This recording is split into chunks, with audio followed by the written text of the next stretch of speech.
Assalamu alaikum students, I am Jawad Ahmad Khan, lecturer at APS Zamzama Nowshera. Student, today we will study combination of resistance, in which we will study the parallel combination. In previous lecture we cover and we study the series combination of resistance. Okay, so what is the parallel combination of resistance? In parallel combination of resistance, we connect the three resistance in such a way that it shares the same points.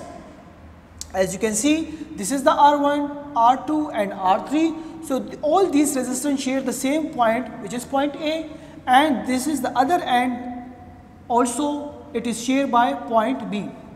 So all these resistance, one end of all the resistance connected with the positive terminal of the battery, and the other end is connected with the negative terminal of the battery.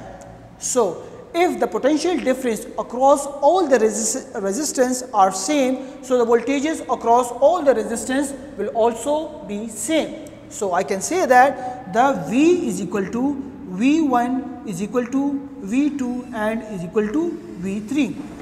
The voltages are same. Now, but if the voltages are same, so the current will also be the same? No, current will not be same. Why? Because these are the multiple paths provided for the current. This is path 1, 2 and 3. So if I have multiple paths for the current, so the current will flow on different path. So the current will not be same. So the current is, the total current will be I is equal to I1 plus I2 plus I3. Okay students, so according to Ohm's law, we say that V is equal to I R and I is equal to V by R. So if I replace this value in this equation if I just write this equation, so I is equal to V by R. Okay, now I1 is equal to V by R1 plus I2 is equal to V by R2 plus I3 is equal to V by R3. Because the voltages are same, so I don't have to write V1, 2, 3 with the voltages, and the resistance are changed. Now if I take V common, so I will say V is equal to 1 by R1 plus 1 by R2 plus 1 by R3. Also this is the total voltages and this is the equivalent resistance. So I can write with E, with this R. So V by R E. So this V and this V will cancel out. So the total equivalent resistance will be equal to R E is equal to 1 by R1 plus 1 by R2 plus 1 by R3. Okay, and if I have the n values of the resistance, so it will be 1 by Rn is equal to 1 by R1 plus 1 by R2 plus 1 by R3, so on 1 by R by n. So this is the formula for the resistance if you connect these resistance in parallel. Now students, what is the advantage of parallel combination, our series combination of resistance?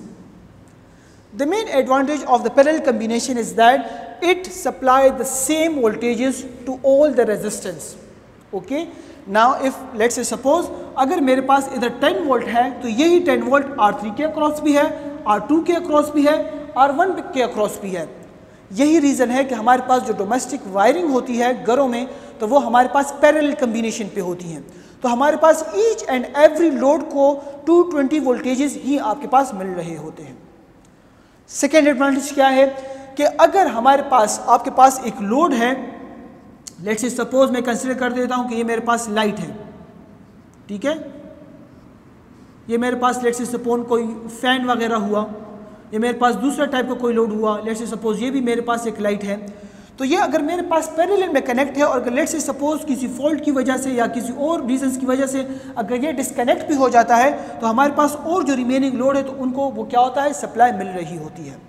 तो यही reason है अगर आपके घर में हमने अक्सर जब डिस्ट्रीब्यूशन हम करते हैं और हमने ईच रूम के लिए हम सेपरेट सर्किट ब्रेकर और हमने सेपरेट सर्किट डिज़ाइन किया होता है, तो अगर एक रूम में अगर कुछ शॉर्ट सर्किट या कुछ और फॉल्ट आ जाए तो उस रूम की लाइट चली जाती है, लेकिन दूसरे रूम में आपके पास क्या होता है, वहाँ पे आपके पास लाइट आ रही होती है, क्योंकि वो आपके पास पैरेलल कम्बिनेशन में कनेक्ट हुए होते हैं। ओके स्टूडेंट्स, तो हम ये कह सकते हैं कि पैरेलल कम्बिनेशन में अगर आप रेजिस्टेंस को ऐड अप करती हैं तो ओवरऑल रेजिस्टेंस आपके पास उसकी वैल्यू कम आती है।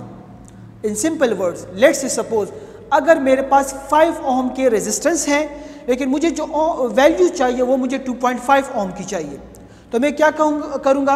अगर स्टूडेंट्स अगर मेरे पास 2 रेजिस्टेंस हैं, लेट्स से सपोज मेरे पास जो वैल्यू रेजिस्टेंस की मुझे कम चाहिए, और लेट्स से सपोज मेरे पास 5 ओम के रेजिस्टेंस हैं, और मुझे जो वैल्यू रेजिस्टेंस की चाहिए वो कितनी चाहिए, वो मुझे 2.5 की चाहिए।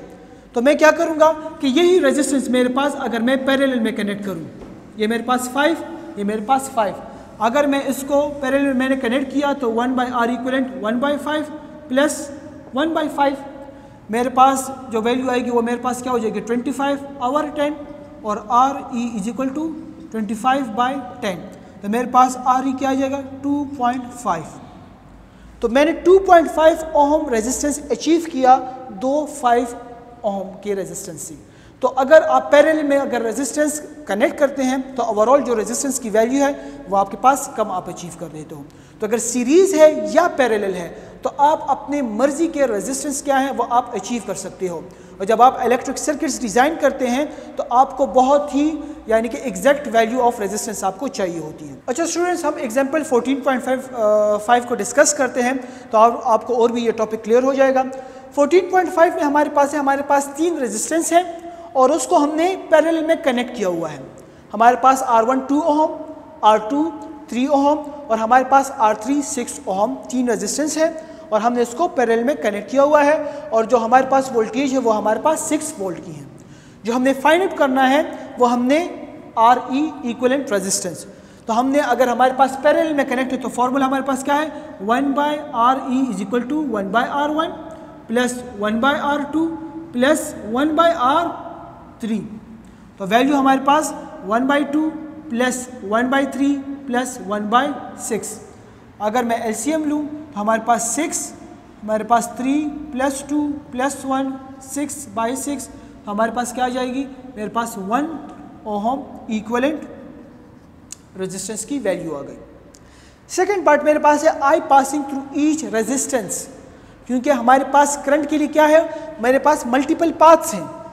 मेरे पास ये I1, ये I2 और ये मेरे पास I3, तो अक्रॉस ईच रेजिस्टेंस मेरे पास करंट की वैल्यू चेंज है। तो हम क्या करेंगे, अक्रॉस ईच रेजिस्टेंस करंट की वैल्यू फाइंड आउट करेंगे।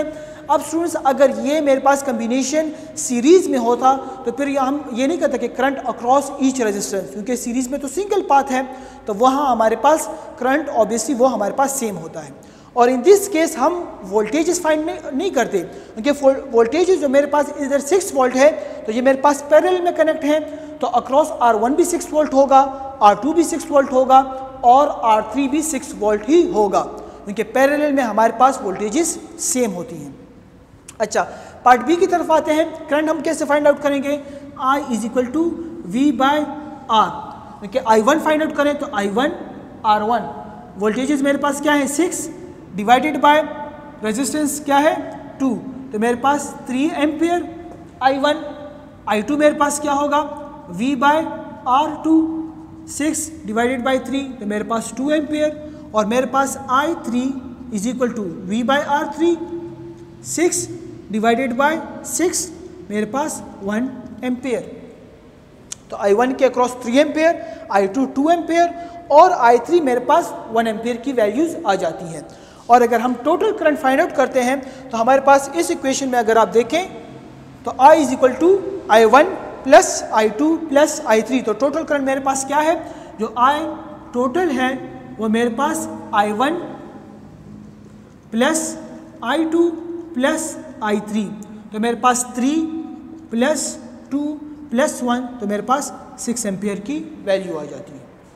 ओके स्टूडेंट्स, अब अगर आप एक पॉइंट नोटिस करें कि हमारे पास किस पाथ पे जो रेजिस्टेंस सबसे मेरे पास कम है तो वहाँ पे हमारे पास करंट की वैल्यू ज़्यादा है।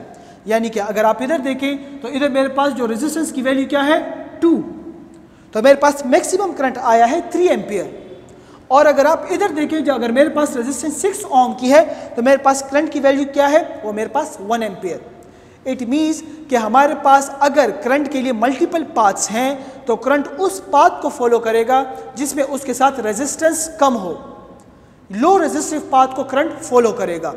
ओके, तो अगर आपके पास लेट्स से सपोज ये मेरे पास रेजिस्टेंस है, ये 5 का है और ये मेरे पास 10 है, तो मेरे पास इधर करंट जो ट्रांसफर होगा वो भी मेरे पास डबल पे होगा as compare to this path. और यही हमारे पास रीज़न है कि हमारे पास चूंकि रेजिस्टेंस, हमने इसे प्रीवियस लेक्चर में ये डिस्कस किया था कि फैक्टर अफेक्टिंग रेजिस्टेंस, और हम कहते हैं कि हमारे पास resistance directly proportion to length है, इनवर्सली प्रोपोर्शन टू एरिया है। तो एरिया अगर ज़्यादा है, रेजिस्टेंस कम है, रेजिस्टेंस कम है तो हमारे पास करंट ज़्यादा फ्लो करेगा। और यही रीज़न है कि अगर एक बॉडी, ह्यूमन बॉडी इलेक्ट्रिक्यूट हो जाती है तो हम उसको ज़मीन में दफनाते हैं, क्योंकि अर्थ का एरिया ज़्यादा है। एरिया ज़्यादा है तो रेजिस्टेंस कम है, रेजिस्टेंस कम है तो करंट लो रेजिस्टिव पाथ को फॉलो करता है, तो आपके पास जो चार्जेस होती हैं वो जल्दी ही आपके पास न्यूट्रलाइज हो जाती हैं। ओके स्टूडेंट्स, आई होप आपको आज का टॉपिक समझ आ गया होगा। Thank you.